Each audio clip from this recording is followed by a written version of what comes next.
박근혜 대통령이 노동시장 개편과 누리과정 예산 논란 등 전국 현안을 정면 돌파하겠다는 뜻을 밝혔습니다.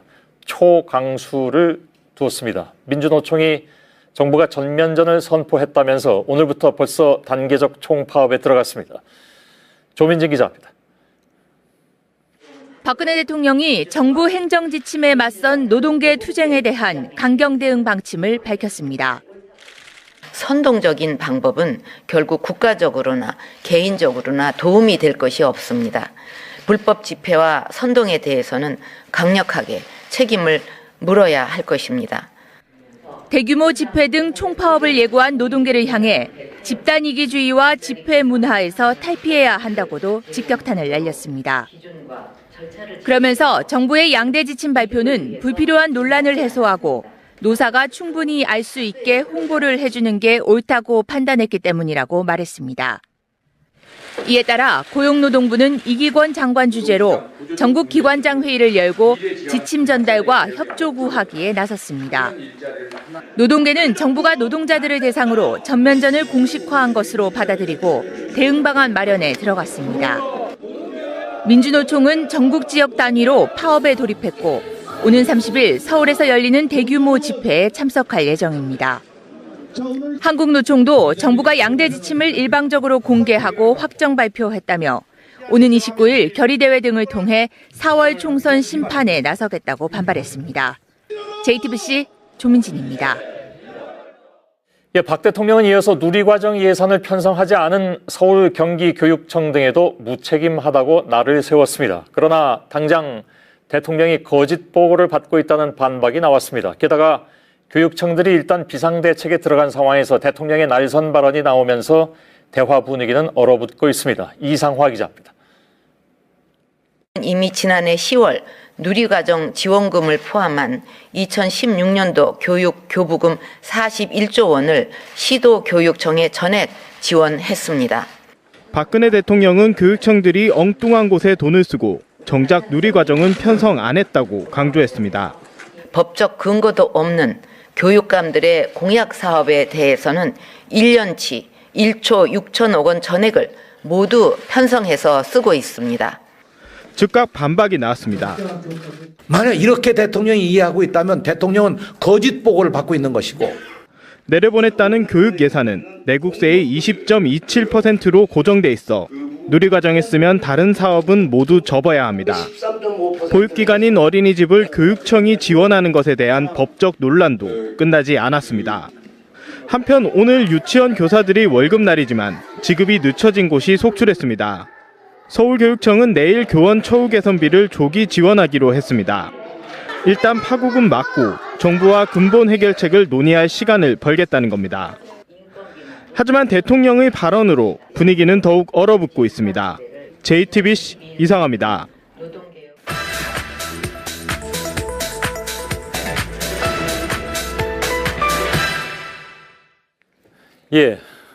팩트체크를 시작하겠습니다. 지난주에 고용노동부가 발표한 양대 노동 지침이 여전히 논란거리인데요. 이기원 노동부 장관은 일자리 위기를 극복해달라는 국민과 노사의 바람을 더 이상 미룰 수 없어서 행정 지침을 먼저 내놓게 됐다 이렇게 했는데 그러면서 또 이렇게 덧붙이기도 했습니다. 들어볼까요? 일자리 시장의 불확실성이라는 안개를 걷어내기 위해 현재의 전멸 등을 누구나 지켜야 하는 사색 신호등으로 바꿔주는 것입니다.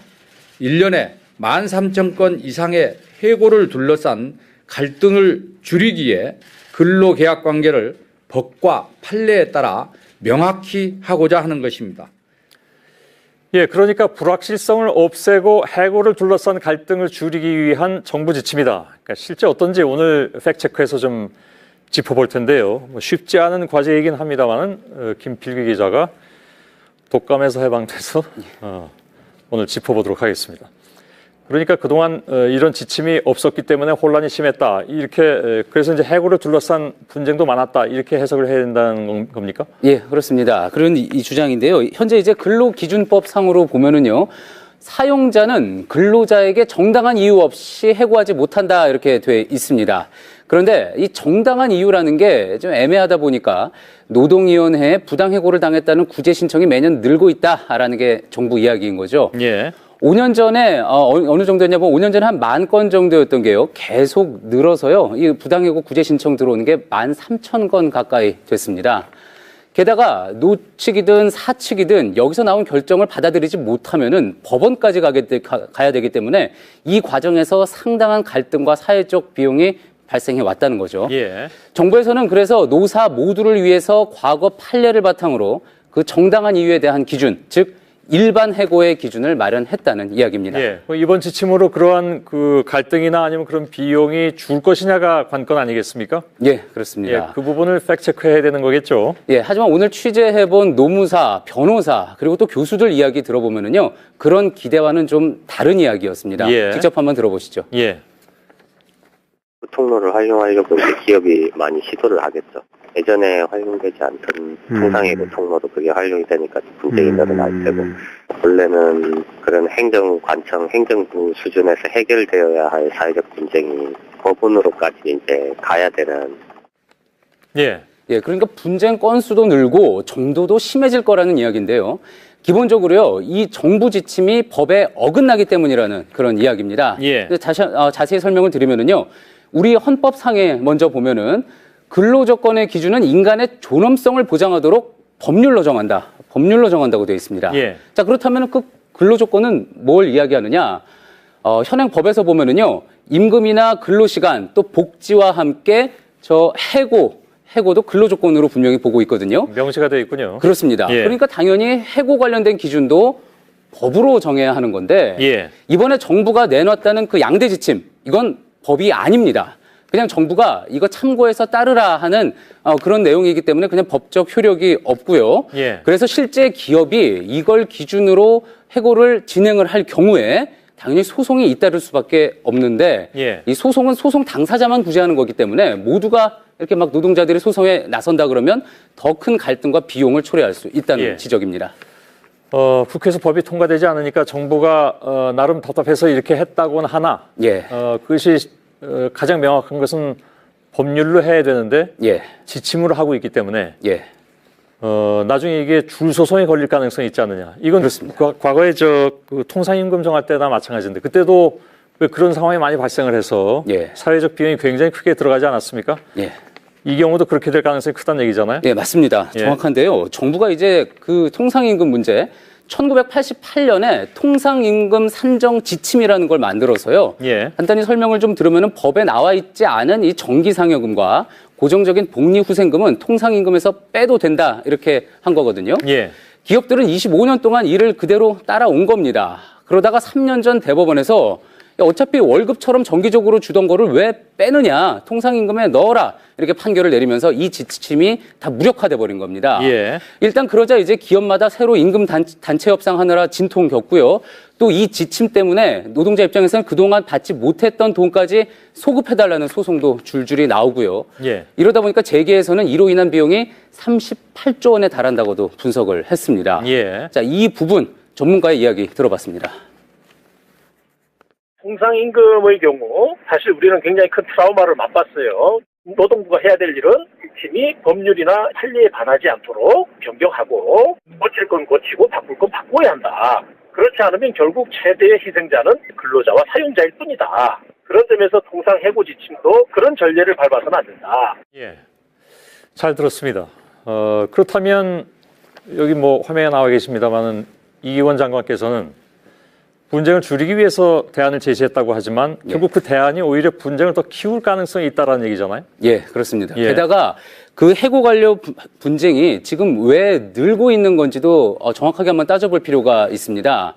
비정규직 노조 연대회의에서요, 고용보험을 상실한 사람들 숫자를 바탕으로 해고자 수를 산정해 본 게 있습니다. 해고자 수는 정식 통계가 없기 때문에 이런 식으로 산정할 수밖에 없는데요.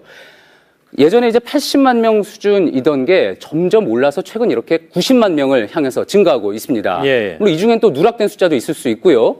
그러니 앞서 보셨던 대로 노동위원회에 접수되고 있는 그 해고 관련 분쟁 점점 많아지고 있다는 이게 이 장관 말대로 명확한 해고 기준이 없어서 그런 건지 아니면은 지금 보시는 것처럼 전체 해고 건수가 그 자체가 많아져서 그런 건지 꼭 생각해 볼 수 있는 부분입니다. 예. 자, 이 장관이 이번에 일반 해고 지침 두고 안개를 걷어내기 위해 설치한 사색 신호등이라고 표현을 했죠. 신호등이 불필요한 곳에 있거나 또 오작동할 경우에 더 위험을 초래할 수도 있다는 점, 이것도 염두에 둬야겠습니다. 예. 알겠습니다. 팩트체크 김필규 기자와 함께했습니다. 수고했습니다. 예산을 편성하지 않은 서울 경기교육청 등에도 무책임하다고 날을 세웠습니다. 그러나 당장 대통령이 거짓 보고를 받고 있다는 반박이 나왔습니다. 게다가 교육청들이 일단 비상대책에 들어간 상황에서 대통령의 날선 발언이 나오면서 대화 분위기는 얼어붙고 있습니다. 이상화 기자입니다. 이미 지난해 10월 누리과정 지원금을 포함한 2016년도 교부금 41조 원을 시도교육청에 전액 지원했습니다. 박근혜 대통령은 교육청들이 엉뚱한 곳에 돈을 쓰고 정작 누리과정은 편성 안 했다고 강조했습니다. 법적 근거도 없는 교육감들의 공약 사업에 대해서는 1년치 1조 6천억 원 전액을 모두 편성해서 쓰고 있습니다. 즉각 반박이 나왔습니다. 만약 이렇게 대통령이 이해하고 있다면 대통령은 거짓 보고를 받고 있는 것이고 내려보냈다는 교육 예산은 내국세의 20.27%로 고정돼 있어 누리과정에 쓰면 다른 사업은 모두 접어야 합니다. 보육기관인 어린이집을 교육청이 지원하는 것에 대한 법적 논란도 끝나지 않았습니다. 한편 오늘 유치원 교사들이 월급날이지만 지급이 늦춰진 곳이 속출했습니다. 서울교육청은 내일 교원 처우 개선비를 조기 지원하기로 했습니다. 일단 파고금 막고 정부와 근본 해결책을 논의할 시간을 벌겠다는 겁니다. 하지만 대통령의 발언으로 분위기는 더욱 얼어붙고 있습니다. JTBC 이상화입니다.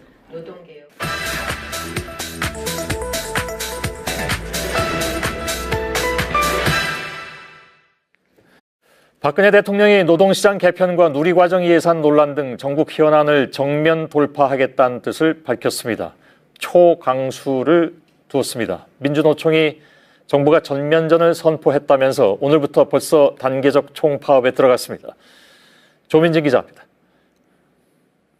박근혜 대통령이 정부 행정 지침에 맞선 노동계 투쟁에 대한 강경 대응 방침을 밝혔습니다. 선동적인 방법은 결국 국가적으로나 개인적으로나 도움이 될 것이 없습니다. 불법 집회와 선동에 대해서는 강력하게 책임을 물어야 할 것입니다. 대규모 집회 등 총파업을 예고한 노동계를 향해 집단 이기주의와 집회 문화에서 탈피해야 한다고도 직격탄을 날렸습니다. 그러면서 정부의 양대 지침 발표는 불필요한 논란을 해소하고 노사가 충분히 알 수 있게 홍보를 해주는 게 옳다고 판단했기 때문이라고 말했습니다. 이에 따라 고용노동부는 이기권 장관 주재로 전국 기관장 회의를 열고 지침 전달과 협조 구하기에 나섰습니다. 노동계는 정부가 노동자들을 대상으로 전면전을 공식화한 것으로 받아들이고 대응 방안 마련에 들어갔습니다. 민주노총은 전국 지역 단위로 파업에 돌입했고 오는 30일 서울에서 열리는 대규모 집회에 참석할 예정입니다. 한국노총도 정부가 양대 지침을 일방적으로 공개하고 확정 발표했다며 오는 29일 결의대회 등을 통해 4월 총선 심판에 나서겠다고 반발했습니다. JTBC 조민진입니다. 예, 박 대통령은 이어서 누리과정 노측이든 사측이든 여기서 나온 결정을 받아들이지 못하면은 법원까지 가야 되기 때문에 이 과정에서 상당한 갈등과 사회적 비용이 발생해 왔다는 거죠. 예. 정부에서는 그래서 노사 모두를 위해서 과거 판례를 바탕으로 그 정당한 이유에 대한 기준, 즉 일반 해고의 기준을 마련했다는 이야기입니다. 예. 이번 지침으로 그러한 그 갈등이나 아니면 그런 비용이 줄 것이냐가 관건 아니겠습니까? 예, 그렇습니다. 예, 그 부분을 팩트체크해야 되는 거겠죠. 예, 하지만 오늘 취재해본 노무사, 변호사, 그리고 또 교수들 이야기 들어보면은요, 그런 기대와는 좀 다른 이야기였습니다. 예. 직접 한번 들어보시죠. 예. 통로를 활용하려고 이제 기업이 많이 시도를 하겠죠. 예전에 활용되지 않던 통상외고 통로도 그게 활용이 되니까 분쟁이 늘어날 테고, 원래는 그런 행정관청, 행정부 수준에서 해결되어야 할 사회적 분쟁이 법원으로까지 이제 가야 되는. 예. 예, 그러니까 분쟁 건수도 늘고 정도도 심해질 거라는 이야기인데요. 기본적으로요, 이 정부 지침이 법에 어긋나기 때문이라는 그런 이야기입니다. 예. 자세히 설명을 드리면은요, 우리 헌법상에 먼저 보면은 근로조건의 기준은 인간의 존엄성을 보장하도록 법률로 정한다고 되어 있습니다. 예. 자, 그렇다면 그 근로조건은 뭘 이야기하느냐? 현행 법에서 보면은요, 임금이나 근로시간 또 복지와 함께 해고도 근로조건으로 분명히 보고 있거든요. 명시가 되어 있군요. 그렇습니다. 예. 그러니까 당연히 해고 관련된 기준도 법으로 정해야 하는 건데 예. 이번에 정부가 내놨다는 그 양대 지침, 이건 법이 아닙니다. 그냥 정부가 이거 참고해서 따르라 하는 그런 내용이기 때문에 그냥 법. 예. 팩트체크를 시작하겠습니다. 지난주에 고용노동부가 발표한 양대 노동 지침이 여전히 논란거리인데요. 이기원 노동부 장관은 일자리 위기를 극복해달라는 국민과 노사의 바람을 더 이상 미룰 수 없어서 행정 지침을 먼저 내놓게 됐다 이렇게 했는데, 그러면서 또 이렇게 덧붙이기도 했습니다. 들어볼까요? 일자리 시장의 불확실성이라는 안개를 걷어내기 위해 현재의 전멸 등을 누구나 지켜야 하는 사색 신호등으로 바꿔주는 것입니다. 1년에 13,000건 이상의 해고를 둘러싼 갈등을 줄이기에 근로계약 관계를 법과 판례에 따라 명확히 하고자 하는 것입니다. 예, 그러니까 불확실성을 없애고 해고를 둘러싼 갈등을 줄이기 위한 정부 지침이다. 그러니까 실제 어떤지 오늘 팩트체크에서 좀 짚어볼 텐데요. 쉽지 않은 과제이긴 합니다만은 김필기 기자가 독감에서 해방돼서 오늘 짚어보도록 하겠습니다. 그러니까 그동안 이런 지침이 없었기 때문에 혼란이 심했다. 이렇게 그래서 이제 해고를 둘러싼 분쟁도 많았다. 이렇게 해석을 해야 된다는 겁니까? 예, 그렇습니다. 그런 이 주장인데요. 현재 이제 근로기준법상으로 보면은요, 사용자는 근로자에게 정당한 이유 없이 해고하지 못한다 이렇게 돼 있습니다. 그런데 이 정당한 이유라는 게 좀 애매하다 보니까 노동위원회에 부당해고를 당했다는 구제 신청이 매년 늘고 있다라는 게 정부 이야기인 거죠. 예. 5년 전에 어느 정도였냐면 5년 전에 한 10,000건 정도였던 게요. 계속 늘어서요. 이 부당해고 구제 신청 들어오는 게 13,000건 가까이 됐습니다. 게다가 효력이 없고요. 예. 그래서 실제 기업이 이걸 기준으로 해고를 진행을 할 경우에 당연히 소송이 잇따를 수밖에 없는데 예. 이 소송은 소송 당사자만 구제하는 거기 때문에 모두가 이렇게 막 노동자들이 소송에 나선다 그러면 더 큰 갈등과 비용을 초래할 수 있다는 예. 지적입니다. 국회에서 법이 통과되지 않으니까 정부가 나름 답답해서 이렇게 했다고는 하나, 예. 그것이 가장 명확한 것은 법률로 해야 되는데 예. 지침으로 하고 있기 때문에 예. 나중에 이게 줄 소송에 걸릴 가능성이 있지 않느냐. 이건 그렇습니다. 과거에 그 통상임금 정할 때나 마찬가지인데 그때도 왜 그런 상황이 많이 발생을 해서 예. 사회적 비용이 굉장히 크게 들어가지 않았습니까? 예. 이 경우도 그렇게 될 가능성이 크다는 얘기잖아요. 예, 맞습니다. 예. 정확한데요. 정부가 이제 그 통상임금 문제 1988년에 통상임금 산정 지침이라는 걸 만들어서요. 예. 간단히 설명을 좀 들으면은 법에 나와 있지 않은 이 정기상여금과 고정적인 복리후생금은 통상임금에서 빼도 된다 이렇게 한 거거든요. 예. 기업들은 25년 동안 이를 그대로 따라온 겁니다. 그러다가 3년 전 대법원에서 어차피 월급처럼 정기적으로 주던 거를 왜 빼느냐, 통상임금에 넣어라 이렇게 판결을 내리면서 이 지침이 다 무력화돼 버린 겁니다. 예. 일단 그러자 이제 기업마다 새로 임금 단체 협상하느라 진통 겪고요. 또 이 지침 때문에 노동자 입장에서는 그동안 받지 못했던 돈까지 소급해달라는 소송도 줄줄이 나오고요. 예. 이러다 보니까 재계에서는 이로 인한 비용이 38조 원에 달한다고도 분석을 했습니다. 예. 자, 이 부분 전문가의 이야기 들어봤습니다. 통상임금의 경우 사실 우리는 굉장히 큰 트라우마를 맛봤어요. 노동부가 해야 될 일은 지침이 법률